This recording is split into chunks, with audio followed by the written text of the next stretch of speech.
Hi there. Welcome to the Love Movement. I'm your host, Asanda. Welcome yet to another episode, and thank you for your support and thank you for joining us. We continue on a very interesting topic of character, and today I've got a lovely guest. Her name is Mpho. I want to give you a background of this woman next to me, myself. I'm the one who's going to introduce her this time.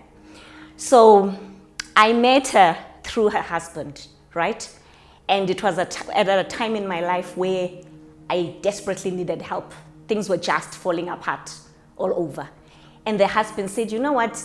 I think you should go and get counsel from my wife. And lo and behold, that was the greatest thing that I've ever done for myself. So Mpho, I just want to say welcome and thank you for coming through to the Love Movement. Thank you. It's an honor to be here today. You are most welcome. One of the amazing things that happened, you saw me once and you said to me, you know what? I just want to recommend a book to you. And you recommended a book called Boundaries by Henry Clout and I think John Townsend, something like that. Before you even called me again, or before I even came again to your house, you said to me, go and make sure that you read this book, right? And at that time, I was having so many challenges. I felt that the world was just against me, you know? I felt that I was just not getting anywhere in life. And I was amazed at that book because I was blaming the outside world, and that book made me look from the inside to see my faults. I just want to understand what made you to recommend that book in the first place. Well, based on our little intro and we started the first time we met, the first thing that I picked is boundaries were not set. There were no boundaries laid out for you, but you were focusing more on what is being done to you and the people who were doing things or things that were happening to you were not defined. There was no borders that defined how you want to be treated, how you want things to be done to you, how you want to be handled or respected or spoken to even. All you did was, I'm Asanda, I'm here. Treat me however you want. And when the world welcomed you and treated you as the world wished to treat you, then you took offense on that, not realizing that I was supposed to have laid down a foundation and laid down boundaries for myself so that when the world comes in, it knows how to step into my world. That was such an eye-opener and a shock for me because I thought I was always right, only to discover through that book that you recommended that I was just a happy-go-lucky, anything moved, anything was just acceptable to me because I had never defined. And might I say that my experience with that book, it changed my whole outlook completely. Because as much as you just mentioned that I was always looking at the world and not looking at myself. And self-introspection is very painful. It's very painful to look at yourself and see your flaws. Let me just admit to you, it's not easy to look at yourself and see that, oh, I'm so weak in this area. You know, I don't even have boundaries. I never even thought that I didn't have boundaries. But after reading that, I discovered that, nah, I actually don't, my life is not defined in any form or in any structure. Hence, I had so many cracks. So I just want you to share on us, to share more on the cracks, what causes all those cracks in our lives that come up at very unexpected moments. You know, at a very early stage of my life, I didn't realize that the unresolved issues will show up later on in my life as things that needed to be dealt with. So I remember I had to go and do like a little rehearse on the life of like as a builder or how must a person behave or carry themselves out. That was driven by the book, the scripture I read from Matthew 7, verse 24 to 26, where Jesus was teaching and he said, if you build your house on a rock, when the storm comes, when the wind blows, it won't fall apart. So you will be a wise person because you're building on a rock. And it says a foolish person will build on a sandy foundation where when the storms hit, when the pressure comes, the foundation or the soil that's supposed to be holding the foundation won't be strong enough to hold the foundation. So I decided to do a little research on building. I don't know much about building. Same here. So I thought, okay, let me go and investigate more about the process of building. So I learned that there are steps that one needs to follow if you want to build a home. Number one, you need to assess the weather of where you want to build a home. Is it prone to floods? Is it too hot? Is it too cold? Winters or summers are extremely hot, because that will play a role when you design your house, or you know how to design your house so it can acclimatize to the climate that is going to be built in. Okay. And there are other factors obviously that were stipulated, but there was one factor for me that stood very strong, that spoke about the soil where you're going to build the house. Sure. They said before you build that house, you need to assess the soil and check how stable is that soil. Is it stable enough to carry the weight of the house or the structure that's going to be built on it? And that intrigued me, because I thought, you know what, building a house, God has given us a land, just choose a piece and build. Just start building. Then I learned that, okay, so it's very important to first assess the ground. So it's the same as even with your life, or if you're advancing in life and getting into marriage or having children, you need to check how stable are you first. Sure. Are you going to be able to handle somebody else's problems that are going to be added into your life?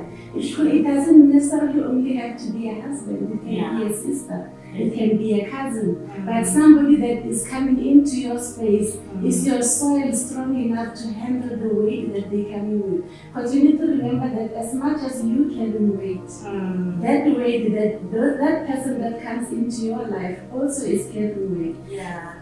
Fast forward, I learned that after you build a house, you need to give the structure about a year to firm up, and for the foundation to settle.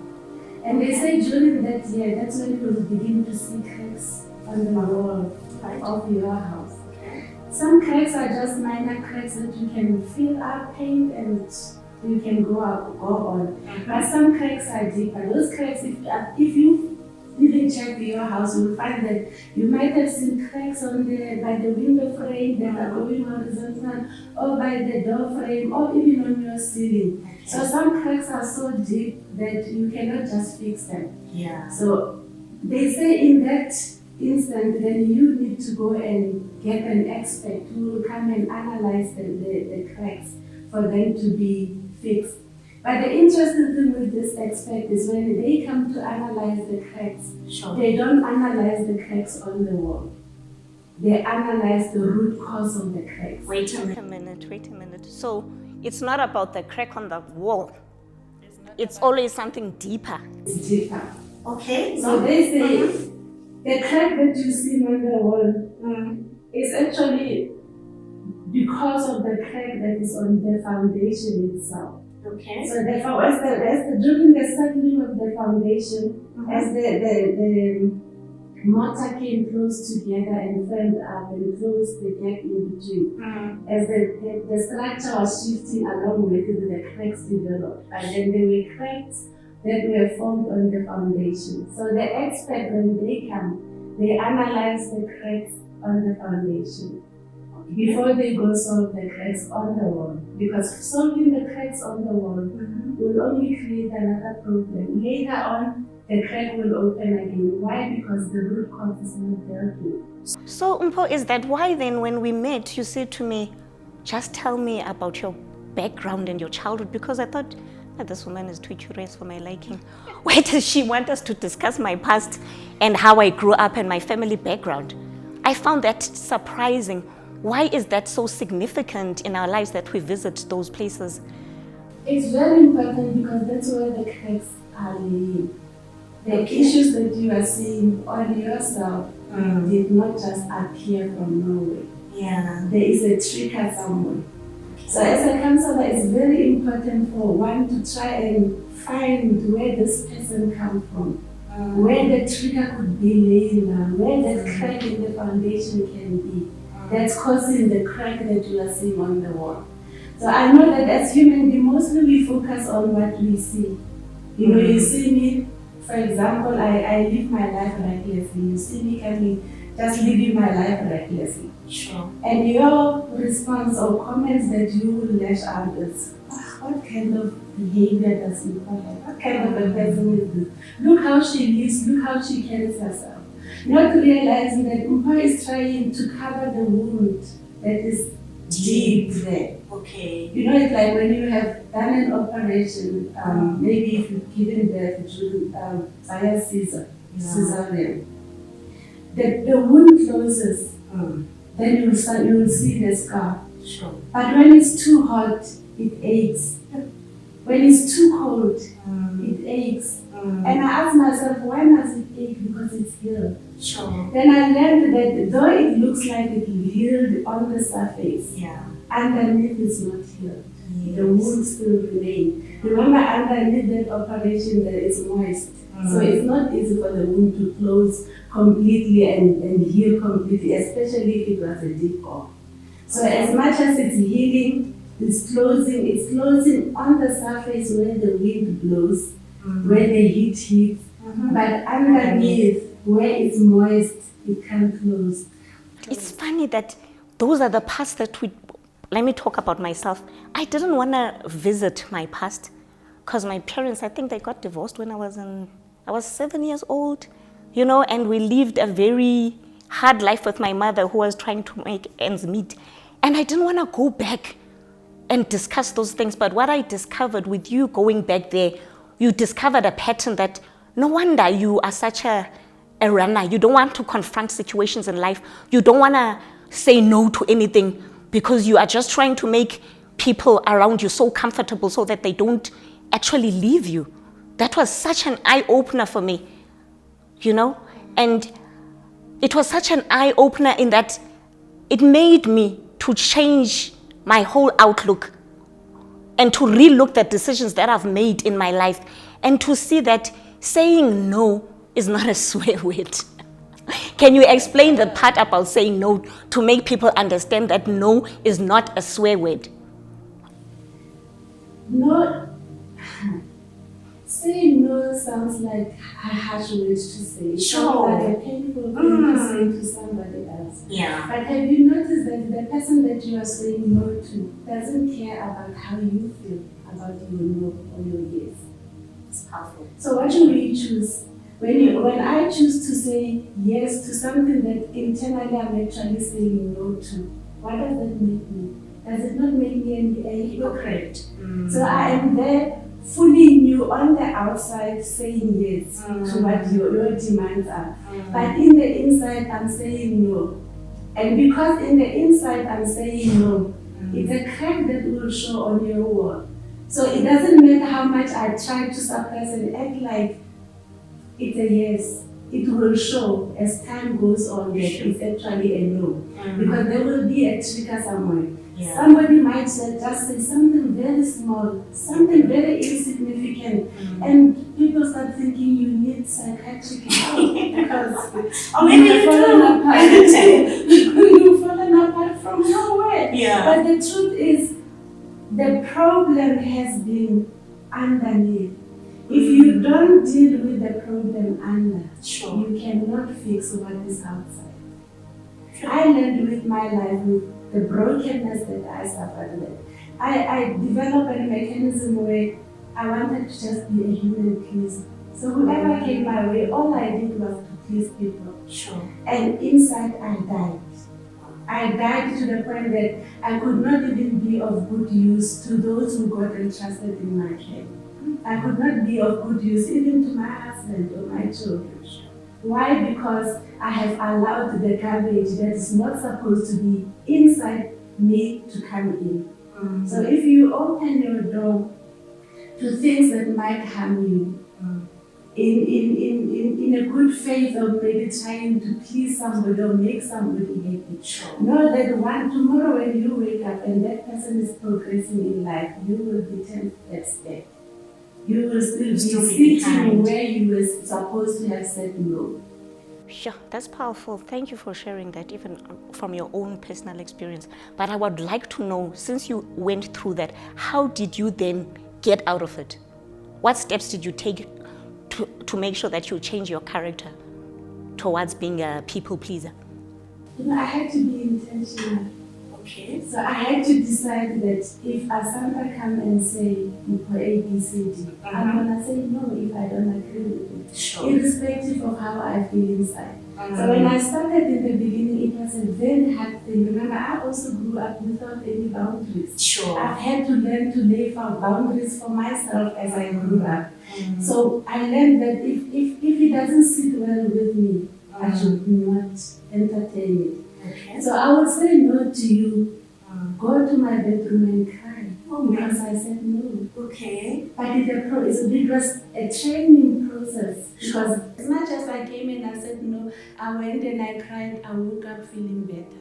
Because I stood for what I believed in. I stood for what I believed was true. And my integrity was intact. Because the minute you please others, and not do things that are right before you and God, your integrity is in shambles. Yeah, it's tarnished anyway. It's tarnished. What I found amazing with this setting boundaries and looking inside instead of looking from the world's point of view, even when you start saying those no's, right, the person will retaliate at first, but then when you stand your ground, they then realize this woman is not going to change their mind, and they actually respect you at the end of the day, because at the end of the day you're making decisions that are suitable for yourself. So I just want to say to you, thank you so much for that, and thank you for taking the time to come and share with us our limitations that we need to face. But I just want you to encourage anyone out there, in fact, just to share with us, why is it important that we should seek counsel? Why is it important? Counseling is normally when a person goes into counseling or seeking counseling, you think you're seeking it for somebody else. Sure. Because my mother helped me, so I'm going to close the void that my mother opened and seek counseling for my mother, clothed as though it's for myself. So I go there with an attitude that it's my husband, I'm not the one with issues. It's my mother, I'm not the one with issues. But we need to get to a point where sometimes when things are happening in your life, ask yourself, what door did I open? Sure. What did I do to allow this to happen? First, assess yourself, evaluate yourself, check yourself first. Where could you have gone wrong? Or where could you have dropped a bar? Sure. And always make sure that what you do aligns with what you believe in. Sure. I believe in God. I believe Yes. in Christ. So whatever I do and decisions that I make, I've made it a point that if it doesn't align with what God wants for my life, then I'm not gonna do it. Yeah. So my advice to everybody out there is, do that which you know that is got power to bear fruits, that has power to produce. Not something that you do just because it's done by people around you, or just because somebody else said it should be done this way.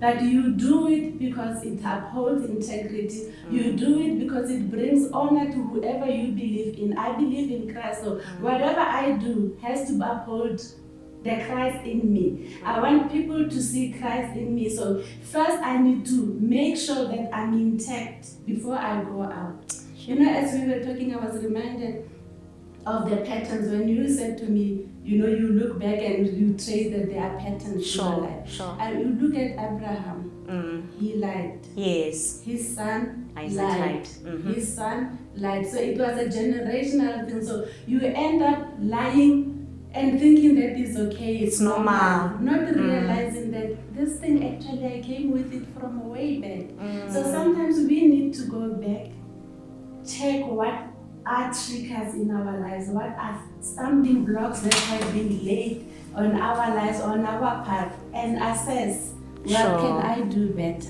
Wow. What can I change? Yeah. Let the life always be about, let me be the change that the world needs to see. Because we always cry, the world needs change. Yes, but change has to start be with the us. change that the world needs. Thank you so much, Mpho, for gracing us with your presence. Well, that was a mouthful. What I might take out from this is that, you know what, don't be like me. Don't wait until there are serious cracks in your wall. As Mpho just said, that cracks are a result of a foundation. Deal with issues before they damage you. There's nothing wrong with seeking counsel in your life, even when things are going right.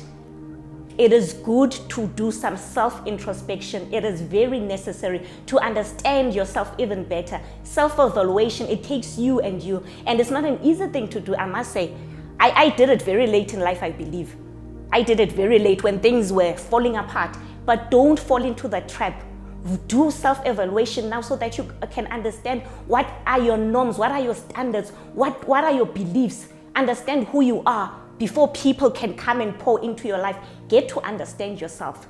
So I'm leaving you with that challenge in this episode that, you know what, we need to be real with ourselves and face up to who we are and who we want to be. With that said, cheers for now.